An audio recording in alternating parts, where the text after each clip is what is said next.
LDN Doctor's first live webinar. I'm Dr. Handler, and I am happy to answer your LDN questions. LDN Doctor is where you can consult with a doctor online and get your LDN prescription.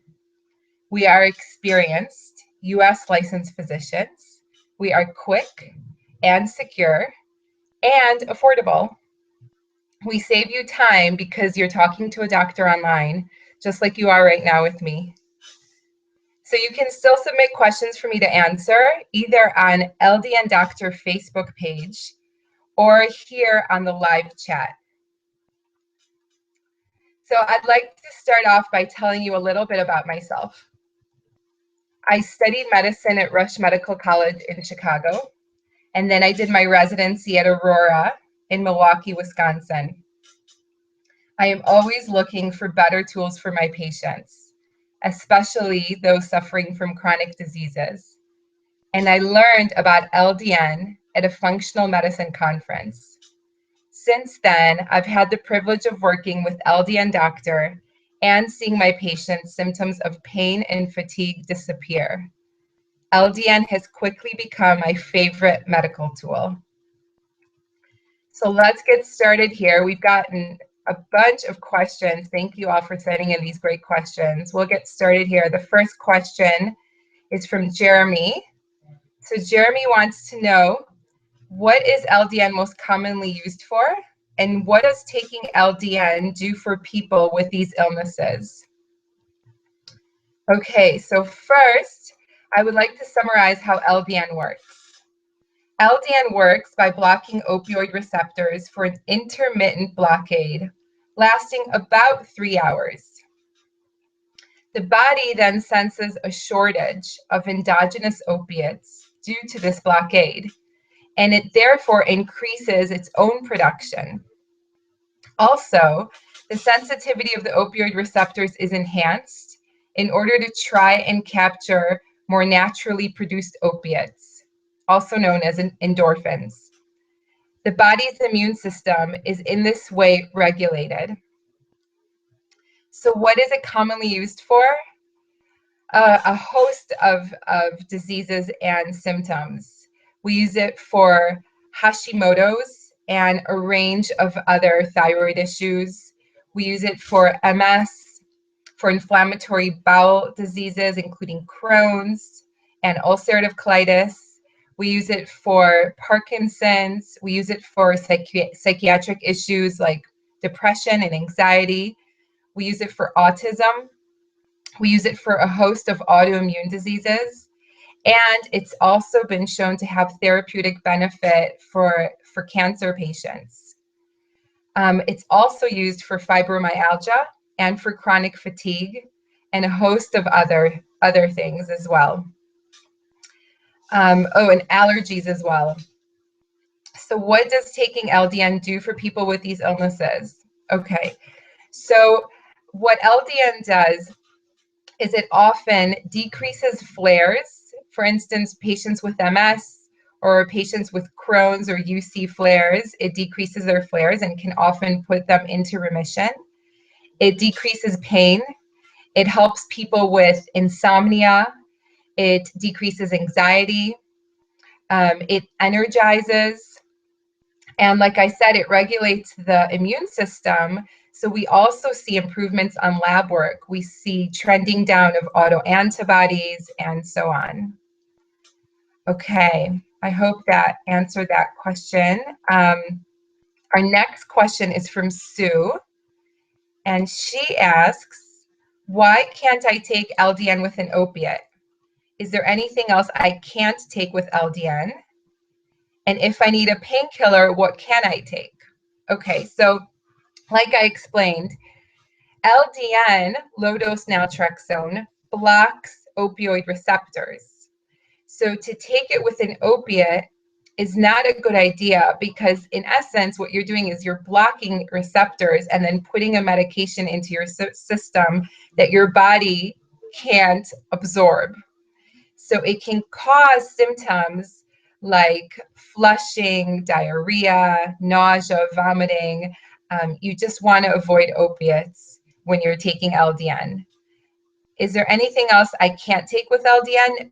No, there's really nothing else, but you have to watch out for other things in the opioid family that you may not be aware of, such as cough syrup with codeine, Imodium, tramadol. And if you need a painkiller for day-to-day pain, there's a lot of other things you can do. I like to counsel my patients on this more in depth, and this is quite a conversation, but there are a lot of anti-inflammatory supplements that help with pain, and there are natural remedies that I can discuss in a consultation, but it's also totally fine to take ibuprofen and Tylenol. And of course, if a patient is, God forbid, hospitalized or needing an opioid, then you just wouldn't take the LDN that day. Okay, next question. Okay, next one is from Richard. Richard wants to know, what do I do if my doctor won't prescribe LDN to me? Okay, thank you, Richard. So this is exactly why I'm here, right? So we started LDN Doctor to assist patients like you who can't find a doctor to prescribe them their LDN. But what I recommend first, because it's always better to have a local doctor if you can, is first go to your doctor with all the research from LDN.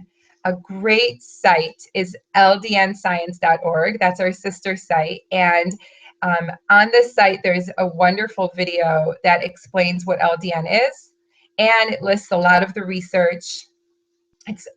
It's got a lot of great information and links to the research done. So you can go to your doctor all the savvier and show them that LDN is effective for what you have and show them the reports. If that doesn't do the job, then either try to find a doctor that will work with you, or of course you come to us, ldndoctor.com. Okay, Stephanie. Stephanie would like to know, what are the common side effects? So today in the world, there are 300,000 people using LDN, and we hear of very little side effects. The truth is, even the side effects that patients have are very minor. Most of the time, what I hear about is insomnia, vivid dreams, a little bit of jitteriness, and sometimes that's perceived also as anxiety. Most of these symptoms, most of these side effects will dissipate and completely resolve in about a week, about sometimes even less, as your body gets regulated and your body gets used to the LDN. Most side effects disappear. But I do counsel my patients that if the insomnia continues and the vivid dreams continue, then you just switch to taking it in the daytime. There is no problem taking LDN in the daytime. The main reason we recommend LDN in the evening is because most of the time it has such a positive benefit on sleep that we want our patients to capture that benefit. And a lot of patients take it in order to improve their sleep. But if it's not doing that, then you can switch to the day. Okay, now before our next question, I want to remind you all, you can still send us questions through live chat or on our Facebook page. Okay, so let's move on here. Sarah asked, is it possible that starting LDN will bring back a problem I had with recurring yeast infections and toenail fungus? Is it just my immune system readjusting, and will it go away, or could it be a permanent side effect from using LDN? Okay, this is an interesting question. I have not actually seen recurrence of yeast infections and toenail fungus with the use of LDN. Your immune system does readjust in the beginning, but I doubt that it is a permanent side effect from using LDN. LDN is reported to regulate your immune system, and there's a recent case study that you can look up on ldnscience.org that looked at SIBO, and SIBO, which is small intestinal bacterial overgrowth.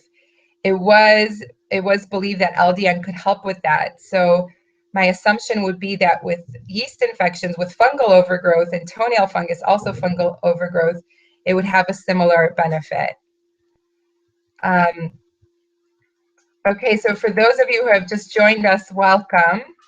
I'm Dr. Handler, and I'm here to answer your general LDN questions. And you can still submit questions for me to answer, okay, either on Facebook or on LDN Doctor, or here on the, sorry, on Facebook for LDN Doctor or here on the live chat.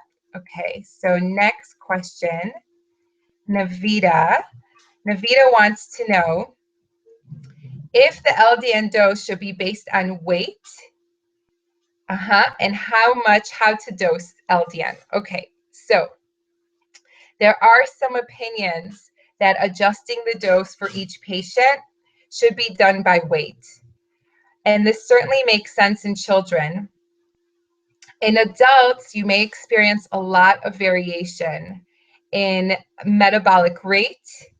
So what this means is that weight alone is not always the only determining factor in optimal dosing. Testing for individual metabolic rate is not commonly available. So we tend to use standardized dosing, and then we adjust dosing based on the patient's response. And what I tend to do specifically with my patients is I will start them off on a lower dose and have them work up slowly to make sure that they're tolerating it. So I often prescribe LDN in what's called ready tabs, so they could take half a tab and then work up, or even take a third of a tab and work up as tolerated.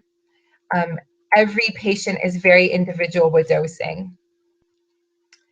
Okay, here's another question from Navita again. Does LDN correct adrenal fatigue? And should I still be taking adrenal cortex while on LDN? Okay, so thank you, Navita, for your questions. These are great questions. We actually don't know that LDN has a direct effect on adrenal fatigue because adrenal fatigue is pretty complicated, and the causes of adrenal fatigue are multiple. However, if adrenal fatigue results from inflammation or from immune system dysfunction, LDN may be beneficial. And like I said, for so many, LDN improves energy levels that it's worth trying. And there is no problem combining it with adrenal cortex. These are great questions. Thank you. Okay, so now Uno sent in the following question. When I first started taking LDN, it produced dramatic results in days, enabling reversal of prediabetes and hypertension due to ability to exercise 3 times a week and maintain daily household duties. But in the last 3 months, I feel like I'm slowly reverting back to before I started taking LDN. Why did LDN work for me for a while and then seem to stop? So sometimes a dose adjustment is necessary, and it could be that you needed to go up on the dose, but it is also important to check that there's been no change in the type of calcium or fillers that the pharmacy uses in preparing the LDN. Okay. Our next question is from Russ and Terry. They ask, is it possible to dose LDN when a person is still taking a drug such as narco with hydrocodone, an opioid, if the doses are alternated and spread out far enough apart? So theoretically, yes. But if a patient is really dependent on the pain relieving effects of hydrocodone, it may be unwise to expose them to further pain as a result of LDN inhibiting hydrocodone's effects, even if it does so for just a short time. Okay, so Robin would like to know, Is it normal for LDN to cause tachycardia? I noticed my heart racing each morning around 3 a.m. for about 2 hours. So I'm sorry to hear about that, Robin. So tachycardia, or a racing heart, has not been observed in research studies with LDN, but some physicians have anecdotally reported anxiety and tachycardia as adverse reactions to LDN. Anxiety is a known symptom of opioid withdrawal. So it is possible that some individuals would experience anxiety due to blockade of endogenous opioids. Further observation will need to be carried out to determine how common this adverse event is and how to best manage it. Okay, next question. Can LDN help with Lyme disease and or co-infection? This patient did not leave a name, but this is a really great question, and we get this a lot. So many patients have reported benefit in Lyme disease. LDN does not function as an antibiotic. So any beneficial effects are probably due to LDN normalizing immune response that's been aggravated by the Borrelia infection, which causes the Lyme disease. Okay, Joe is asking, can LDN help a leaky gut? So the answer to that is it probably can indirectly by reducing the inflammatory response to agents that cause leaky gut. However, I just want to add, though, that I do work with patients on addressing leaky gut from many different angles, and it might also need a more comprehensive approach. Okay, so next question. Also, this patient didn't leave their name. Why do some practitioners say to stay around 1.5 milligrams of LDN and not go up to 4.5? So like I said, dosing is very individual. And from our experience, different diseases require different dosage. For example, thyroid disorders usually require a much smaller dose. And Crohn's disease patients require a higher dose.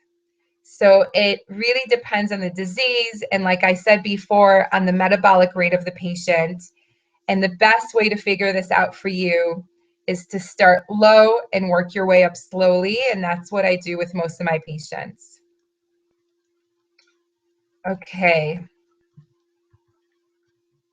Our last question today, I believe here, is from Dwayne.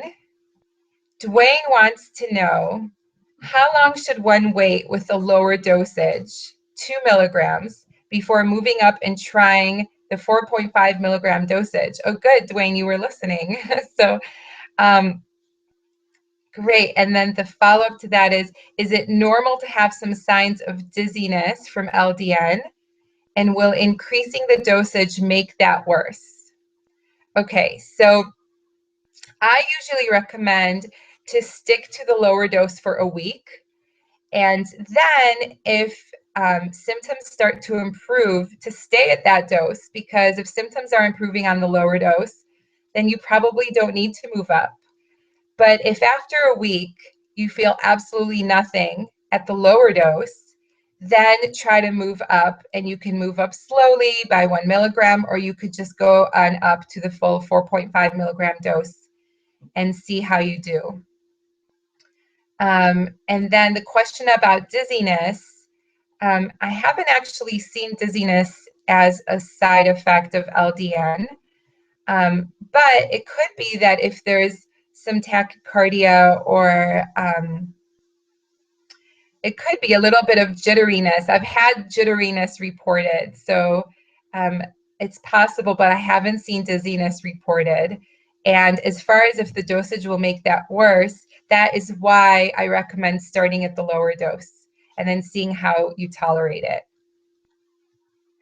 These were excellent questions. Thank you all so much. This was so fun. Don't forget, you can rewatch this webinar anytime by using the same website URL.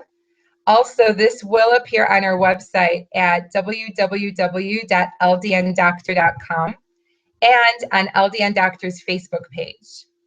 I hope I was able to answer your basic LDN questions. And if you know of anyone interested in starting LDN or you need LDN or a refill, just go to www.ldndoctor.com. And I look forward to seeing you through our appointment. Enjoy the rest of your day. Bye, everyone.